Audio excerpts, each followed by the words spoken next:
Hey, it's me, Wanda B, and you are tuned into me, Wanda B, with the buzz. And I got with me today my super co-host, the super producer, and super. What's your name? Here at IntellectualRadio.com, EW. And I'm so happy. This is one of the interviews that I really been looking forward to because I really admire this guy. He's like living my dream. So I'm really looking forward to speaking with Mr. Donte Diesel. Thank you. Thank you. And so I'm here. He just introduced himself. We're here with Donte Diesel. He is a photojournalist, and Earl's not exaggerating at all when he says he is a big fan. And so we've been watching your videos. He's like, watch this. Look at what he did. It's the story within the story. He's just so excited about you. So we said, you know what? He's local. Let's have him on. Thank Oh, you. man, appreciate it. Thank you guys for having me. I would definitely appreciate this. Okay, so guys, I'm gonna give you a brief bio, and I'm telling you, it's a long one. I may have to, but you know, when these people do so much, it really is exciting. Though it's really exciting. So I'm going to tell you about Donte Diesel. He's a native of Chicago's Austin community. West side. He is an Emmy award-winning broadcast news photojournalist and an indie filmmaker with 2 decades of experience in each profession. Donte Diesel won an Emmy Award for his NBC5 coverage of the 2012 NATO summit held here in Chicago. For his film work, he was the 2018 Hollywood and African Prestigious Award winner for the Best Independent Film Director for the film Not Another Black Movie. Seen that. Hopefully, you guys have too. Currently streaming. Donte Diesel is also what on Tubi. Come on, you got to watch it. Donte Diesel is also the director and executive producer of the film Not Another Zombie Movie. Is that on Tubi too? Yes, on Tubi. The sitcom Stepdads and the sketch comedy series Reckless Enlightenment. Shout out to Jay Davis. He wrote those. Shout out to Jay Davis, also host here on Intellectual Radio. So anyway, in addition, Donte has done voiceover work, and we just heard some of that voiceover work, providing voiceovers for NBC, Chicago's 2021 Gracie Award-winning Race in Chicago documentary, currently streaming on Peacock. Yep. Okay. And then in addition, you are an alumnus of Illinois State University. Redbird Strong. And he's here with us today on Intellectual Radio.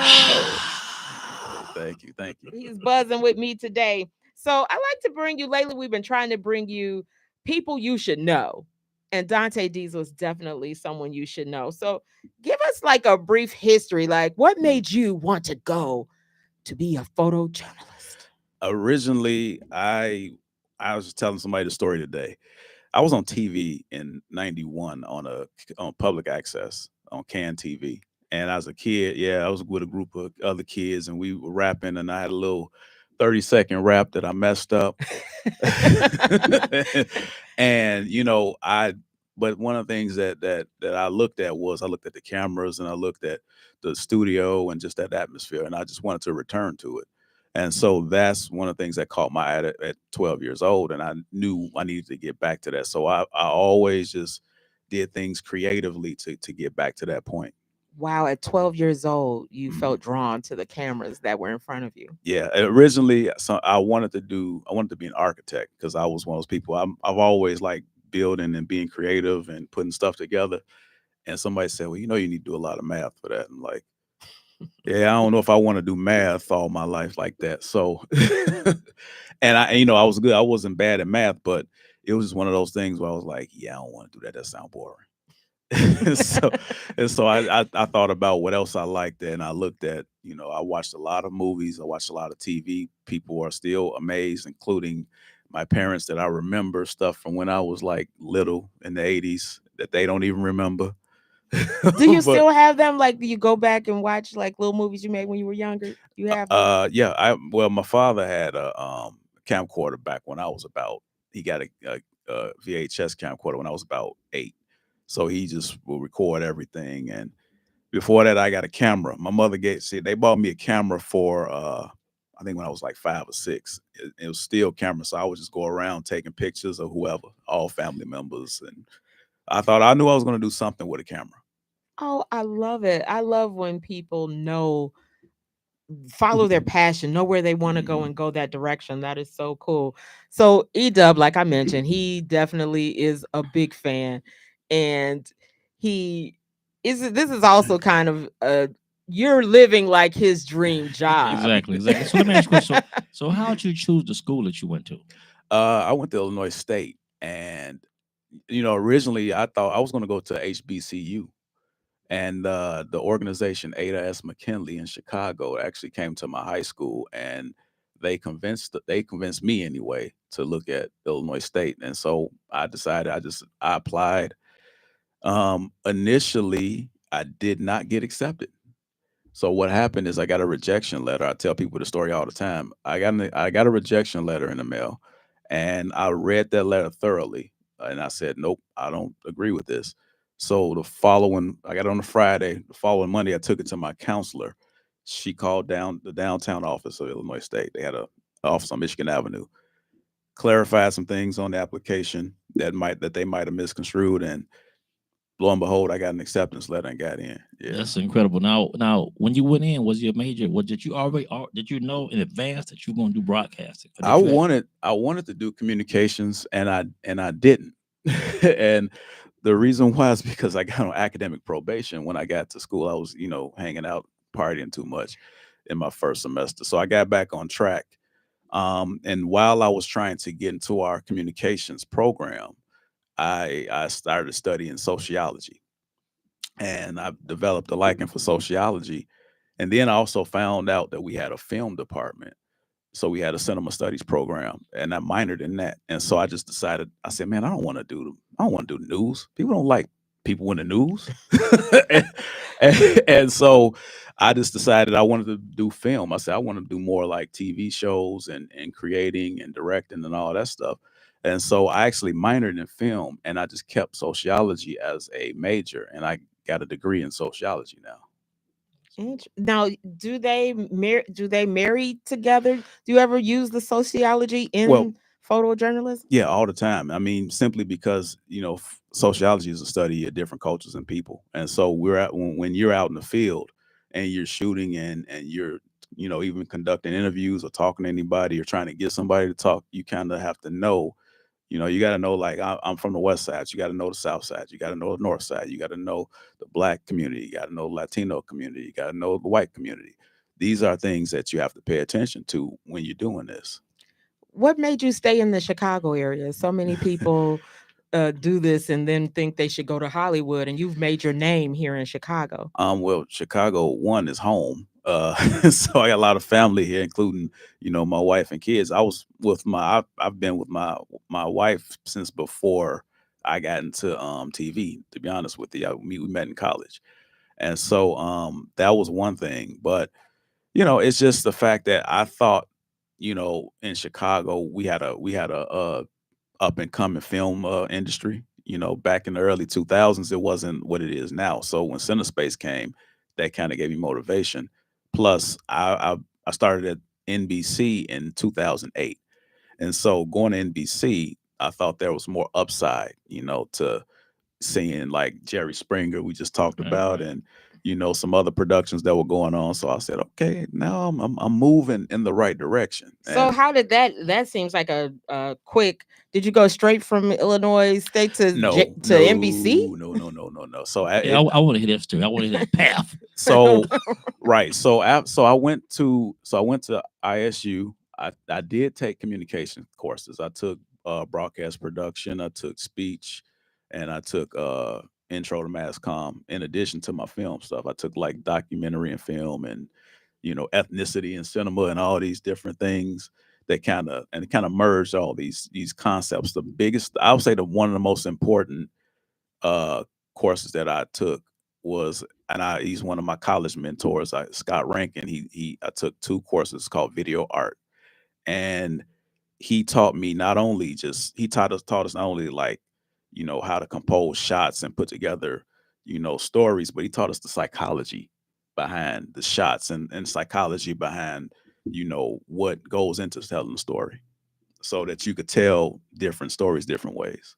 I love that. What? you don't realize how deep this actually goes. So what's next? You graduate from college and then NBC? I did a short film in college called I wrote it, shot it, produced, called The Legend of Bootney Lee. You And need Is to it go still get that on available somewhere? Tubi. Can you see it it's on somewhere? YouTube. I It's on It's posted on it. YouTube. Yes, YouTube. it's on Okay, YouTube. guys, we I'm gonna gotta check get it that. out. Tell it. What's the It's name again? very obscure. The Legend of Bootney Lee. There was a lot of imperfections in that film. Do you only recognize that now? Did you see the imperfections I knew it then? then. I knew it then. Yeah, okay. Yeah, I knew it then. But I went with it. When you got a You knew. It novice. when you're in the class and you got a camera and it was 25 minutes short. So mine was actually longer than a lot of other pieces that we used to have a show. And so it was shown at that student video art show is what it was called. And it got a standing ovation. And I Wow. was shocked because I said, y'all like that? And I was one of the only black students in the course. We were talking about that this is an industry Hmm. that actually doesn't have, or do you notice that you're deeper in it, doesn't Hmm. seem to have a lot of blacks in it? It's increasing. We have a nice amount. I think the biggest thing is we're starting to get more and more African Americans in upper positions. So, at my station, we have a black general manager, we have a black news director, we have a Latina VP or senior VP, and so we have, a Latino assistant news director. So you're starting to see the diversity happen. But behind at the camera level, I know one at Channel 7. I know you at NBC. At that level, are there people too? Yeah, there's a nice amount. Oh, But I good. think the thing though is to we want to see more young people gravitating towards this because when we talk about we look at all the crime and we look at all the carjackings and everything and you say, okay, well, why is that? And we need to have more mentors. We need to have more kids out here in these programs. We do have programs across the city and the suburbs, and we just gotta we gotta kind of marry those.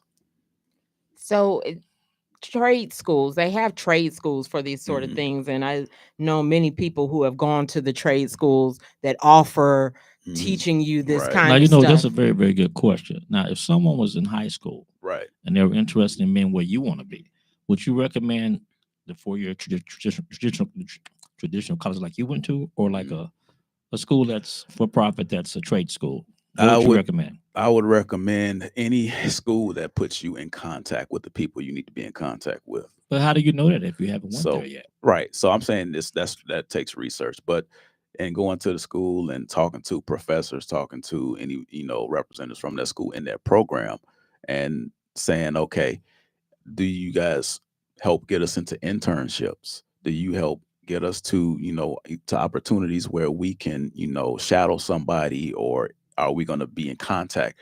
That's the biggest and most important thing. Whether it's I'm gonna name school like Illinois Media School or Columbia or Illinois State or whatever, you need to be put in that place. One of the biggest things for me, and this is going back to getting to that path of how I got there. I met a guy by the name of Gary Moore, and Gary Moore was a morning anchor at WEEK in Peoria back, 20 years ago, 21 How did years you come ago. across Gary Moore in Peoria? So here's the thing. So he had a store in downtown Normal, and early on he would And come. that's where Illinois State is Yeah, located. Normal, Illinois. So he had a store there, but he actually was active on campus. He would come and do like little drumming things because he was into the African drums and all that. And he had an Afrocentric store in downtown Normal. But him coming to campus a few times and participating in things, with different fraternities and in the Black Man think tank and all that stuff. I saw him and I actually said, okay, he seems like a cool guy. Ended up befriending him and went to his store. I would periodically just pop into his store and talk to him and tell him that I was really like, I want to do this. I want to learn how to edit and get into this business, or at least be creative and learn that aspect. And so when the position became available, he referred me because he knew all the work I was doing on campus. And so I got entry level position in at a TV station editing, making minimum wage Mm. back in 2003. So that was $5 an hour, and you would think you would make more than that, but that's one of the things That's I'm paying saying. your dues. Yeah, and so I drove. I lived in Bloomington, Illinois, and I worked in Peoria. So Bloomington is 40 miles away from Peoria, but that's the market down there. And so I would drive 80 miles every day, and I drove 80 miles. Did that for a 80 year. miles? Yeah, for a year I drove. Every day? Yeah, every day. Well, every work day. Yeah, I drove from Peoria to Bloomington. And some days, I'm gonna tell you what was crazy. I would drive into work, and they say, "All right, well, you got a story in Bloomington." So I got to drive back to Bloomington to cover a story, and then go back to the station in Peoria and edit it and put it all together and get it on air. Has technology changed a lot from 20 years Yeah, ago yeah. that makes your job easier, harder? Um, yeah, it makes it somewhat easier but harder because you there's more that's expected of you now. And when we first started, uh it when I first started anyway, back then it was tape. So you were editing on tape. You had tape decks, you had tape to tape machines. Uh Machines were slower. Even if you did computer editing, it was a lot slower because the computers were slower. They didn't have as much memory. And so, a lot of times it was tape to tape. You couldn't do some of the crazy effects and all that stuff. Now we get we can get video, we can feed video from our phones. We have these things called cellular bonded technology. They're like backpacks, but they're a series of cell signals. So you have like, You're walking around with your own cell pack on your back? yeah, literally. You have a backpack that has, like T-Mobile and AT&T and all. Yeah, literally they have all these different companies, and they're married together to make one big signal so that we could send back, our video. And that's how we do. So we can go anywhere. Like before, I can tell you there was times where I ran 1,000 feet of cable, to get a live shot That's what I from. used to do. Yeah, running it from a truck, a You know thousand what? I feet. worked at the United Center, and this is exactly what I did. Exactly. It was crazy. And now you don't have to do that. In certain cases though, if there's a lot of people, you may still have to do it, but the technology has advanced so much that we can pretty much go live from anywhere. I've literally went live from on a merry-go-round in, in Navy Pier. So how do you get from Peoria to NBC? Um, I was there for a year. I was bored, and I was ready to. I was really was ready to find something else. I almost got out of the business at that point because I was ready to leave, and I ended up at CLTV. So I ended up at CLTV. I got hired there in 2004, and a lot of CLTV Does was. COTV still even They exist? don't exist. I give a shout out to John Laboda and Rick Kramer. Those two guys, they very instrumental in Chicago and creating a pipeline for a lot of people from smaller markets to Chicago. And they took a chance on somebody with only a year of experience and and brought me in, and so I thank them. But it was a pipeline for a lot of people, and we essentially we were working right alongside it. You instantly go from working in Peoria to working right alongside guys who work at Channel 7 and Channel 2 and Channel 5, and you're doing the same thing they're doing, except we weren't getting paid what they were making. But So now you meet these guys at CLTV who introduce you to people at NBC? yeah, when you get out there in the field and you start shooting and covering these stories, and I've covered so much stuff. I mean, we'd be all day. I'm not. Where was COTV even located? It was in Oak Brook. It was right, literally not too far from here. It was literally, Brook, yeah, it wow. was right in Right Oak off Brook. York Road. Right off York Road, Is right? right on York Road. Yep, right by where Jason's Deli is. I know exactly where it is. Yep. So why'd they go under? Do you know? Well, the company was owned by Tribune, and so Tribune filed bankruptcy. But for a long time, they held on, and eventually, when they merged, CLTV merged its operations with WGN. Hmm. They eventually just put put everything in WGN's facility. So that's the that's the gist of it, man. They decided, hey, we're gonna merge, we're gonna put everybody in this facility, and now we can unfortunately get rid of people. So that, and which is what's happened a lot in the 20 years that I've worked in TV. There's been a lot of downsizing. Okay, now you know what? Now your technical skills. Now you said they didn't come from college, so tell us about that. How did you Well, get those? Because you got some skills, man. well, my technical Yeah, I mean, skills, you I putting together did. stories on top of stories on top of stories. How do you So get skills like so that, my man? technical skills did actually. So I did learn how to edit. I did learn how to put together stories in college, but I got better. I perfected it when I got into TV. TV is a unforgiving place, and you there's not too much room for error, um, because you're on such tight deadlines. You know, there's I've So that's a good question though. So do you make errors, and how does it? I What have, happens yeah. when you Everybody what happens when you make those errors? everybody messes up, man. I made a lot when I first started, when I first started, and that was a big thing was, you know, somebody said, yeah, just don't make them again. Don't make the same mistake twice. Like I going out, I literally, go out to a story, and for the first few days, the first times I went out, I remember one time I went out to a story, and I thought there was tape in the camera, and there was no tape in the camera, man. And I didn't take a backup.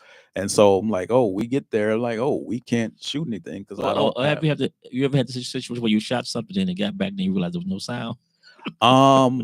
We had That back when happened to I me. so back when I You started, said that happened to you. that there's a lot that can happen, man. I ain't even trying to jinx myself, but there's a lot that can happen, man. And you just try not to, you know, you try not to do that. Try to, make sure all your I's are dotted, all your T's are crossed.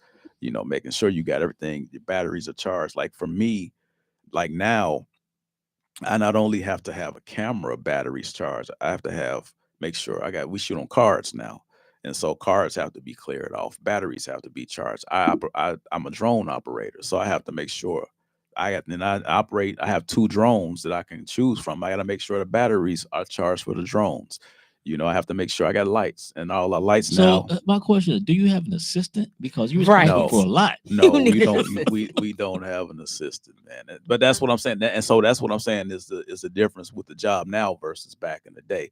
I remember back in the day, we had when I worked in Peoria, you had a pouch. I had like a little pouch that had a battery in it, and that's how you plugged the light in on the camera to turn to turn the light on. The camera didn't even plug the light didn't even plug into the camera.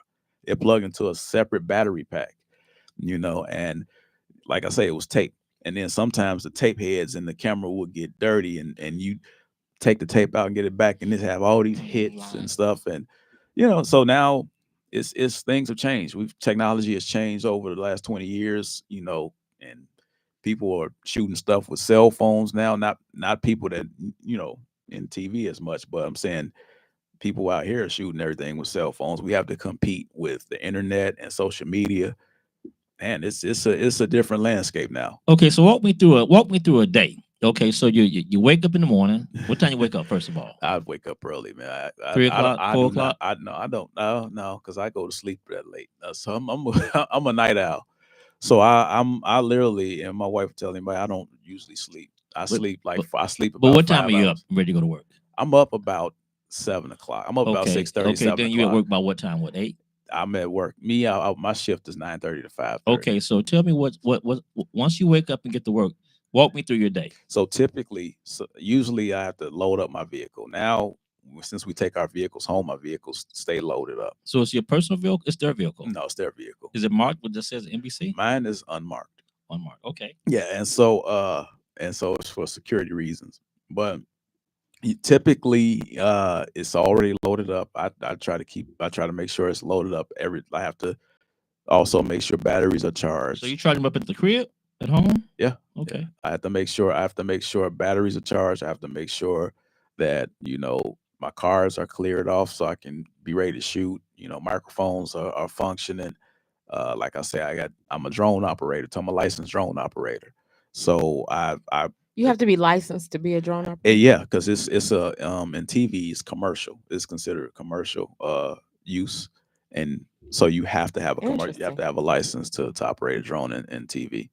You can anywhere else you might not need to, but when you want to, if you want to make money flying a drone, you have to have a commercial license. So Okay, so now let's keep going. You make sure your batteries are charged Yep. up.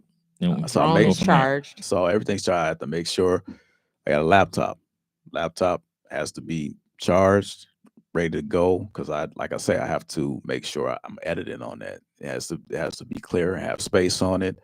And usually our assignment desk will tell me my first assignment or whatever assignment. So how do you get that information? Our assignment. So we have assignment editors. So assignment editors, they will. There's a morning meeting. So the station typically has a morning meeting between all the management. Is that virtual? It's virtual and in person. Yeah, so it's a hybrid. So we typically have a morning meeting with our news director, our VP, producers, reporters who are working that day side shift, which is typically those reporters are going to be either in the 4, 5, or 6. So they're going to be in they're going to be in shows during that time, and also they could be in shows even like at noon, or doing cut-ins. So typically they pitch stories, reporters pitch stories, producers pitch stories. If I wanted to, I could pitch a story. I'm not usually in on a lot of the meetings. So who makes that ultimate decision? Oh yeah, we're gonna go with that. They, typically it's a That's the job I want. yeah. I mean, typically it's our the hierarchy. So it's a collective, and they kind of decide, like, obviously certain stories are going to hold more weight than others, and really it's based on impact. So you have a lot of impactful stories that impact the community. Now, would you pitch a story? Let's say, for instance, something big is happening in Chicago, and we know it. Like, let's say the DNC convention that's coming to Chicago. Mm. Would it be necessary for a pitch? Or you doing the DNC? No, I mean, not really, because they already it's a no brainer. If it's a big event that they know is coming, it's pretty much a no brainer, and so they're going to cover it. That's pretty much how that works, and it may hold priority over some other things. It just depends. Like, for example, we had measles, which was a big thing of this past week, and so with measles being a big topic, we're getting at the different aspects of measles, and with now you throw in the mix that it's in the migrant shelters, and in that situation, so we have our medical reporter who's on that, but also we have another what we call general assignment reporter. So the general assignment reporter is going to cover everything else in terms of what the city is doing, or other aspects of that. And they go out and they tell they try to tell a different story of the measles than our medical reporter will tell. Like my story today, I worked with a medical reporter, and we did a story on and I got news brain right now because I'm struggling to remember I know what my that. story was. Oh, we did a new AFib treatment. So I worked with our medical reporter on AFib. So certain people who have more of a specialty, they can pitch, they can pitch a certain story within their genre. And then some of the general assignment reporters might pitch a story that interests them. Typically, the rule is when you pitch in the morning, you should have 3 different stories to pitch. And this is what I was taught years ago, when I first started. So Okay, so now once the stories are pitched, Mhm. then someone makes a decision. Right. Okay, so once the decision is made, now what's next? Once the decisions are made and all the reporters are paired up with photojournalists, then they start to, Each reporter gets their own. sometimes sometimes it's a struggle depending on if somebody called in sick or if something happens, but Do you have favorites? Like people you like to work with? I No, know. No, I don't think- I don't think you they're want to- I don't all think you they're want to all say say all it. his Okay. favorites. they're all Yeah, my oh, I don't have to favorites, hear who man. it is. No, Okay, keep going. no, but seriously though, I everybody that I work with, typically that I work with at NBC, man, they're I love working with them, man. So that's the good thing, I gotta admit it wasn't always like that, but at this point, that's what it is. So So you pair it up, then what happens after that? yeah, so usually we're paired up, and the reporters are actually the ones who are making the phone calls. So they're the ones setting up, interviews, and if it's a breaking news story, or if it's something that is a investigative story, They're actually making the phone calls. yeah. Well, our investigative team, let me take that back. So we do have investigative reporters and our NBC response. No, and I think this is a good question. I'd like to stop you right here.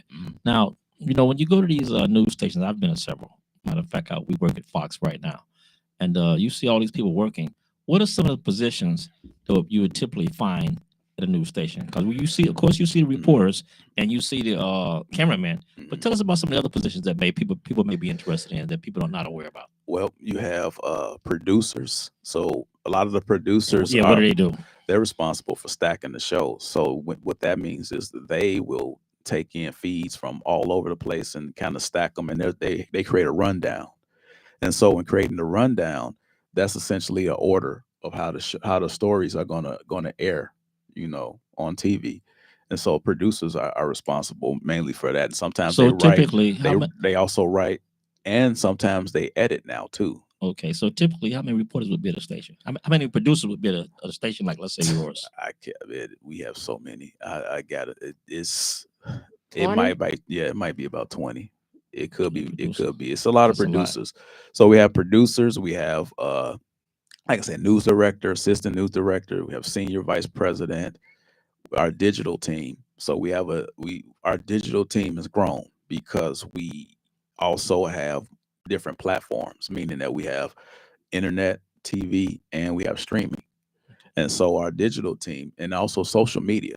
So now they're going to be responsible for putting out stuff on all these different platforms.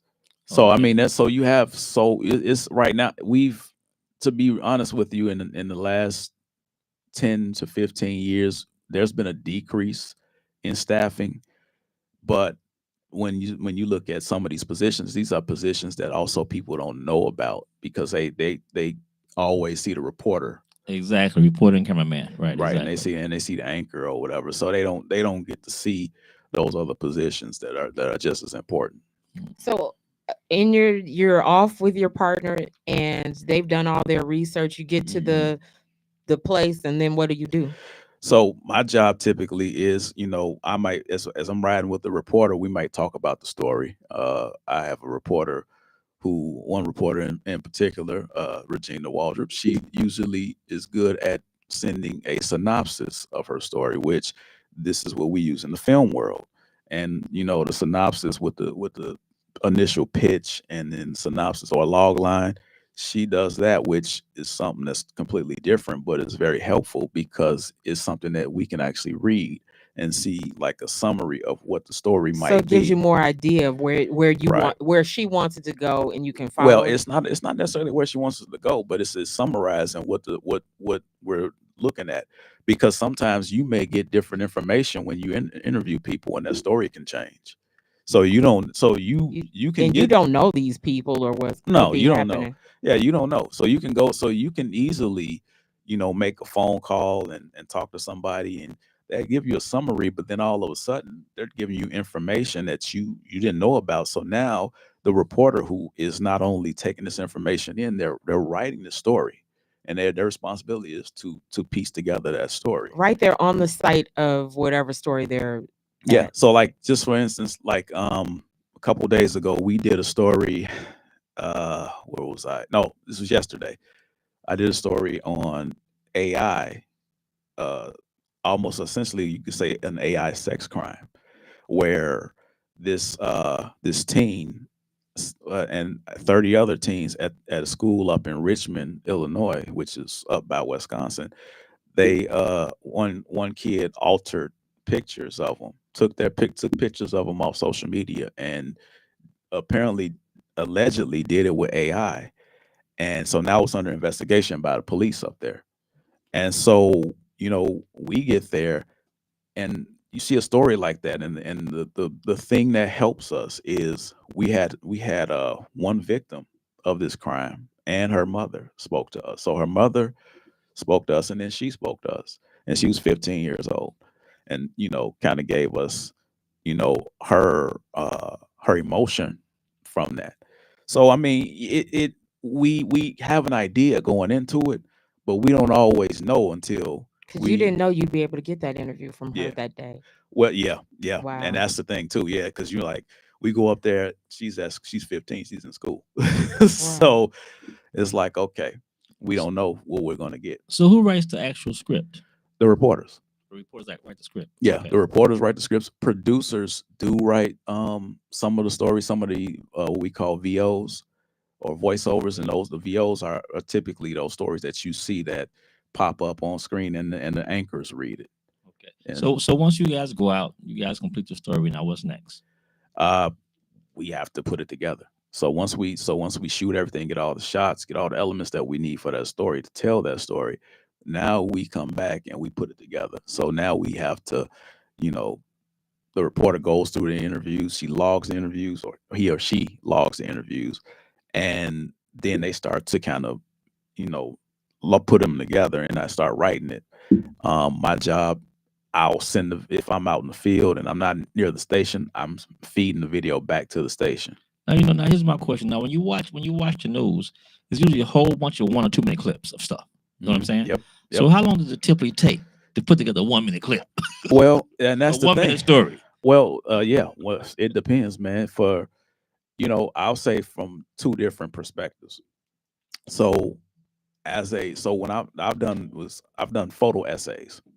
Now, photo essays, there's no reporter involved. It's just they'll send me out to do a story, and I'll cover that story. And I may, I may get some sound bites from some people, and I'll get sound bites. I'll go out, shoot, and get all of the elements, and then at that point, once I'm done shooting, it's my job to put together that story and tell that story without without a script, Without a VO? without any voice. I essentially allow the people to tell that story. And so that's what a photo essay is. And that typically can take, I would say, I mean, collectively it takes hours. So it takes a few hours to do it. I've done one, I would say probably the shortest time, probably like 4 hours. Like, I mean, going out, shooting, coming back, putting it together, editing, and getting it on air. That's something else. So how many stories would you typically do in a day? Normally. So typically we cover one story, but they may have us in multiple shows. So we still have to edit for like multiple shows. Shows meaning the 4 o'clock news, 5 o'clock, 7 o'clock. Yeah. So like we may go out and we might shoot one story, but they say, okay, we need the story for 4:30 and 6. So no one edits in house. They used to. Very little.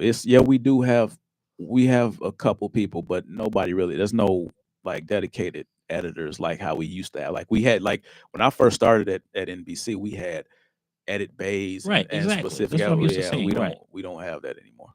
Oh wow! So Yeah. you guys do mostly editing on site. Yeah, or mostly trip? all of the photojournalists edit. This is why I always say a lot of people call us cameramen, and I don't like that term because it's a dated term that dates back to when men and women only just shot and they didn't do anything else, because you had audio guys, you had camera guys, you had. So now photojournalists, we are responsible for going out, and in a lot of cases, sometimes we're meeting the people. Like I went to a story and I'm getting sound from Annette Nance Holt, who's like the commander of the Chicago Fire Department. So you never ever sent to a site not knowing what the story's about. You're always fully aware before you get there. Breaking news, you don't know what the story is. I mean, if there's a breaking news story and you don't know, they state you get an idea. They might say 3 people shot outside a funeral, and that's it. You go in there, you don't know what you're gonna get. Who shot, where, why, Right. why it happened. You don't know what the circumstances were. You don't know. That's our job, is to figure that story out and then tell it. How far do you have to go? Where are you? Like you mentioned, almost up by Wisconsin. So stories can take you all over Illinois. Stories can take you anywhere. We have a crew going to the Olympics, so they're going to cover probably some of the Chicago Olympians. So we got a crew going to Paris. We've got people going sometimes across the country. How many crews do you guys have? It's hard to say. It's definitely hard to say. I mean, because in terms of the photojournalists, well, I mean, at one point there was like 40 of us, and I know there's less, but there's still a lot. So there's still about 30, close to 30. That's a You lot. know, That's a lot. and I mean, you got a lot of, especially in Chicago, you have a lot of news to cover. We have, sports photographers. We have, people who work with our special projects. So they do responds and investigates and, you know, medical stories. So tell me something about the camera that you operate. I mean, Uh, do you have just one camera or you have a backup camera? I have one big ENG camera. And that stands for electric news gathering camera. And so we still use the big cameras that go and show that everybody asks, why are you using that camera still? And it's just that it still has a lot of the professional features that we need to run and gun, and they're a little more durable than some of the smaller ones. And plus with zoom lenses, the bigger zoom lenses, the technology is quickly advancing and making it very, very almost making those obsolete, mainly because you have 4K, you have 8K cameras, you have cameras that have a superior autofocus in a smaller frame. You have cameras that can zoom for blocks digitally. I got a drone that has two different lenses on it, and the second lens it can shoot far. So how do you keep up with the technology? I've always been a techie, so being this kind of tech geek, even though I'm from the West Side, but being geeky, man, you stay up to speed on a lot of that stuff. Okay, let's say you get a new cameraman. He comes in for the first time. This is his first day, right? You give him the camera. Photojournalist.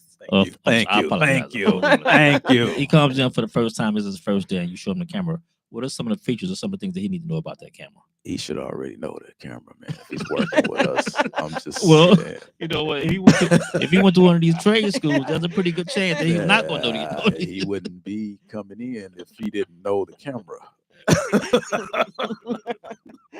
But no, Like, who hired him? yeah, I mean, because cameras nowadays are so high tech. You almost have to do point and shoot. I mean, you still have the white balance. yeah, you still got a white balance. You still have the white balance. I mean, because the cameras don't the auto white balance feature on a lot of these cameras now, like the prosumer cameras, is okay, but you still have the white balance. Typically, when you're doing a sit down interview or anything like that, white balance. Okay.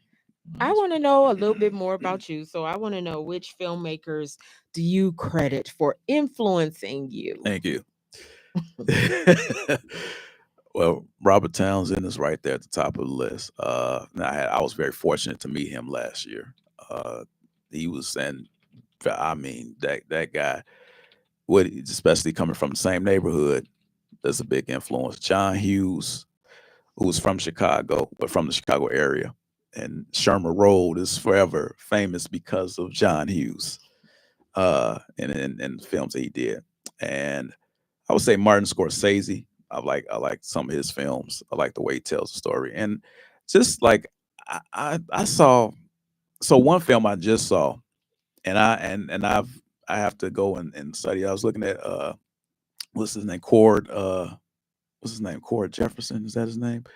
He directed American Fiction, Yes. and so that movie was phenomenal, and so Oscar winner. it should have been, and it was a phenomenal movie, and so I'm very impressed with that. So tell me about shooting, let's say, a news story versus shooting a movie. So what are the differences? There's a lot of differences. It's a lot of a news story is so run and gun and so quick and so fast paced that you're out there for hours, and you gotta boom boom boom boom boom boom. There's really not a lot of time to think. You think you have to keep the muscle strong in terms of your skills and the skill set. So it's consistently what we do on a day-to-day basis. It becomes like just like that, just like a reflex.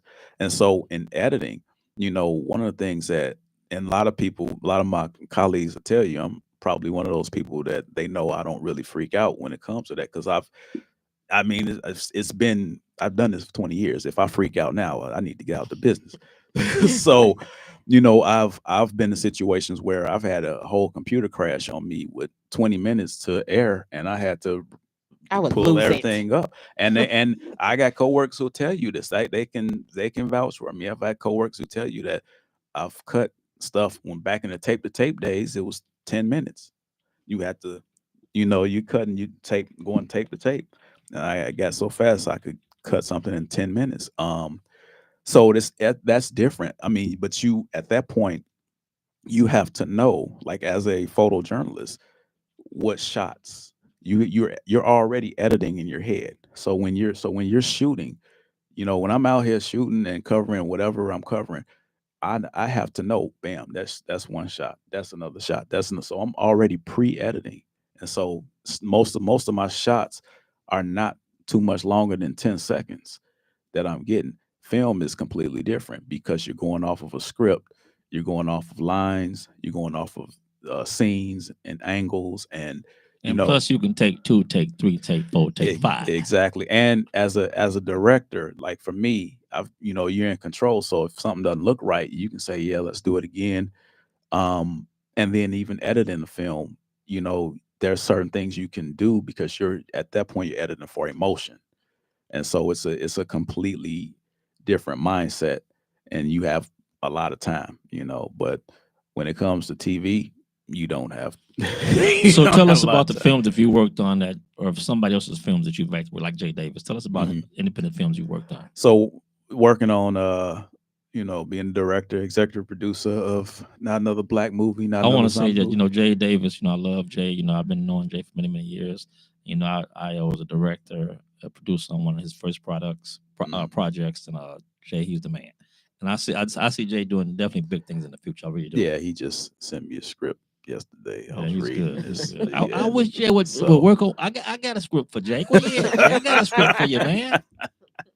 Jay don't want to share. I got a script for you, Jay. Okay, answer the question. So I mean, but working on the films is different, especially because it's comedy. When you get a chance to work on comedy, you get a chance. That to sounds fun.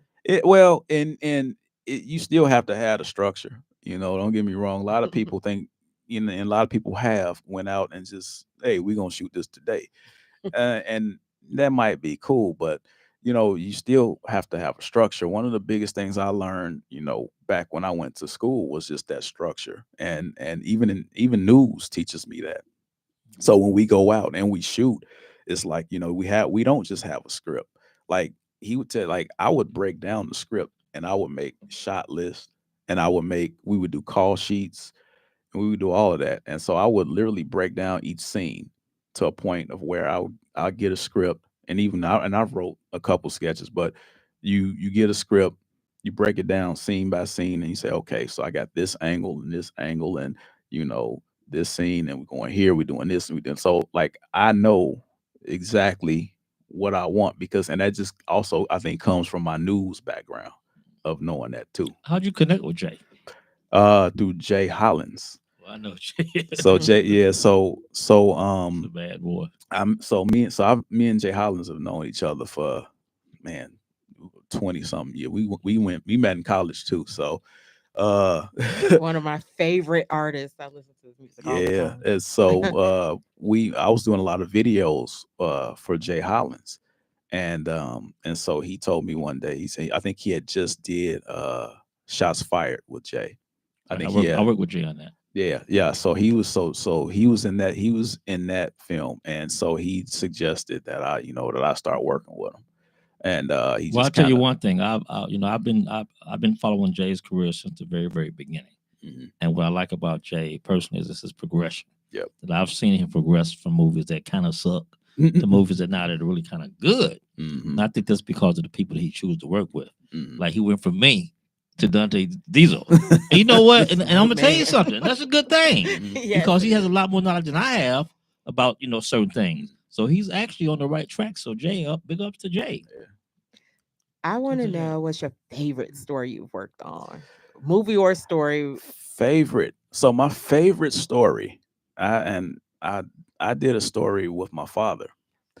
Yeah. So in 2022. well, 2022, 20, no, it might have been 2021. We did. So I helped actually get a Juneteenth race. So let me backtrack. My father owns race horses. He owns harness horses, Amazing. and he for a long time was one of the few black drivers and owners in the Chicago area. And but he was instrumental because he also became one of the board of directors, and he started working with the Illinois Black Caucus and kind of merged the two, where where they were able to work together and go downstate and lobby some stuff. But um, he said something to me about wanting to do a race with all black drivers, and I was thinking like Black history, but when Juneteenth became a thing, I quickly thought of it. I said, man, I said Juneteenth is coming up. We could do a race, and literally talked to him, and this was like I want to say May of like 2021, and he said, all right. I said, just put me in contact with the person I need to talk to. So he put me in contact with the people at Hawthorne Racecourse. And so I spoke to them and I told them my idea. I said, we want to do a race with, and now there was a bunch of black drivers who had came up from Mississippi by this point.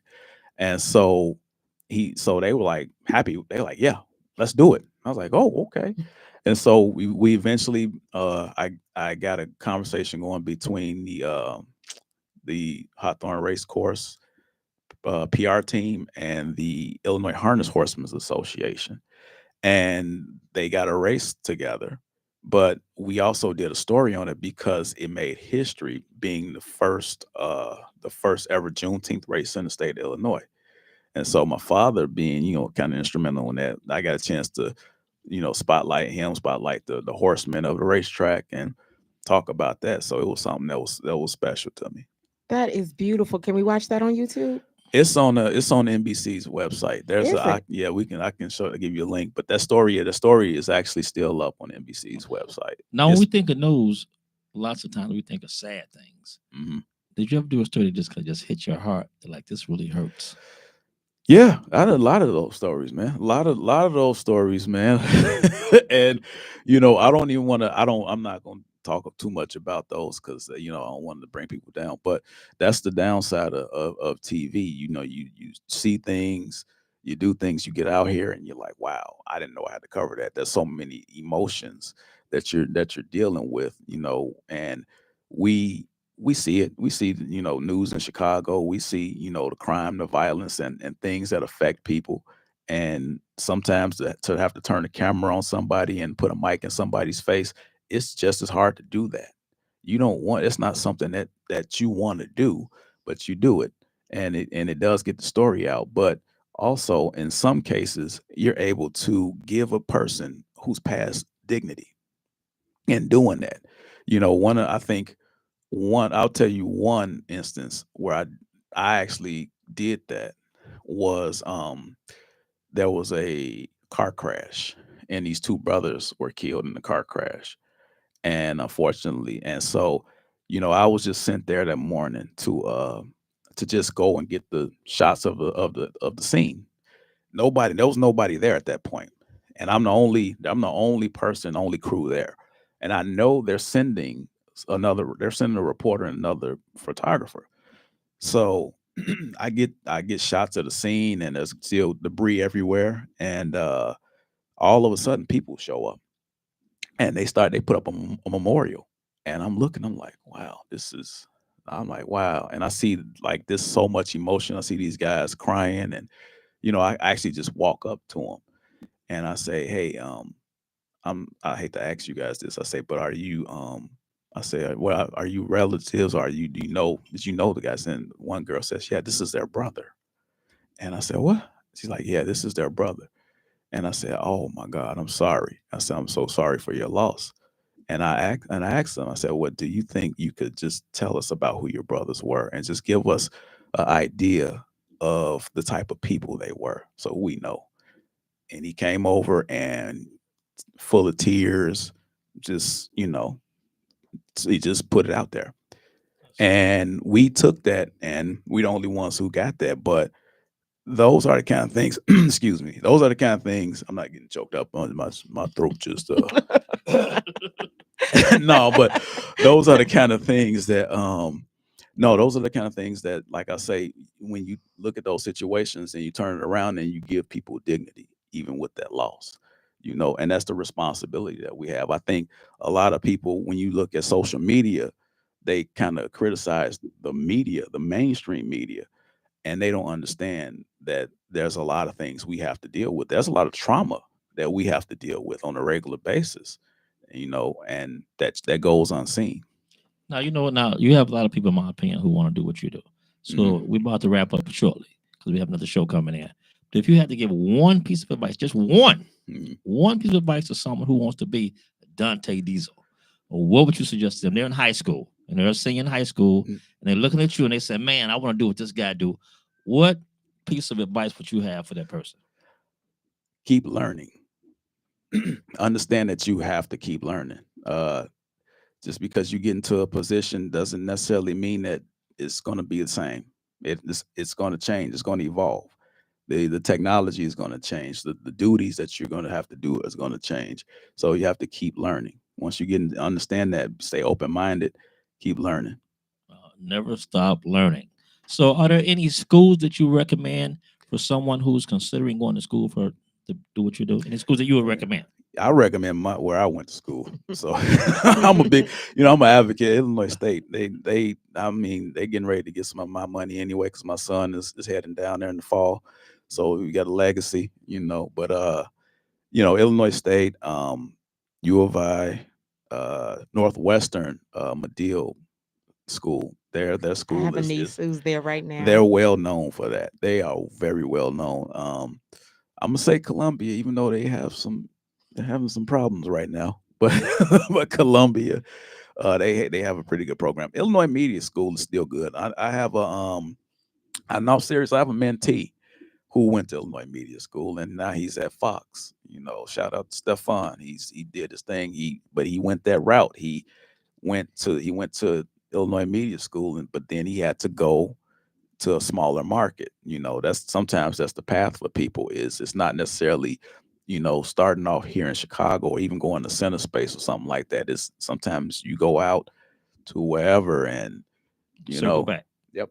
Do you Okay. think it's who you know? Do you think knowing you helped? No, because he didn't know me when he Okay. did get in. He actually I we were put in contact by one of my Glenn Marshall, who's on WGN. So Glenn actually at one point interned at NBC when I was I'm 10 years older than him. So he was one of our interns. And you see him on WGN now. But yeah, he was intern that we were bullying. But Now, if you can look back at your career, if you could change one single thing, what would it be? I don't know, man. That's a tough question because I'm still working in my career. So, I love everything about yeah, it. yeah.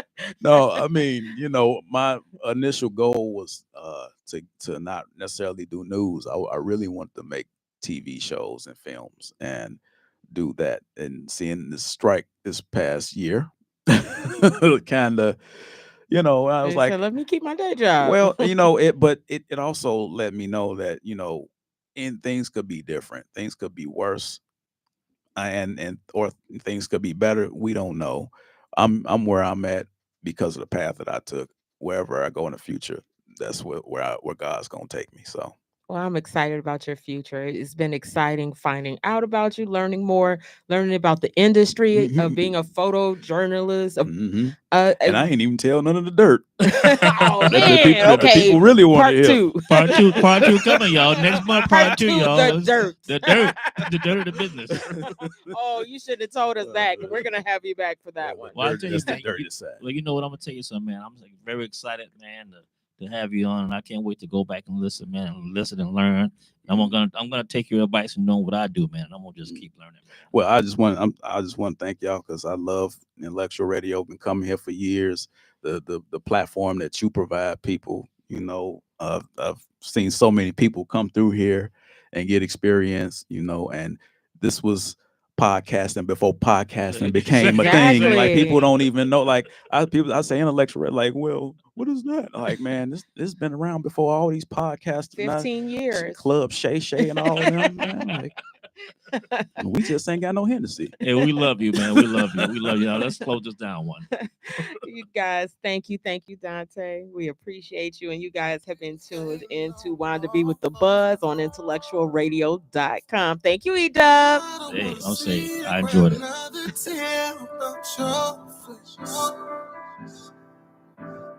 I don't want to see you cry another tear about your face.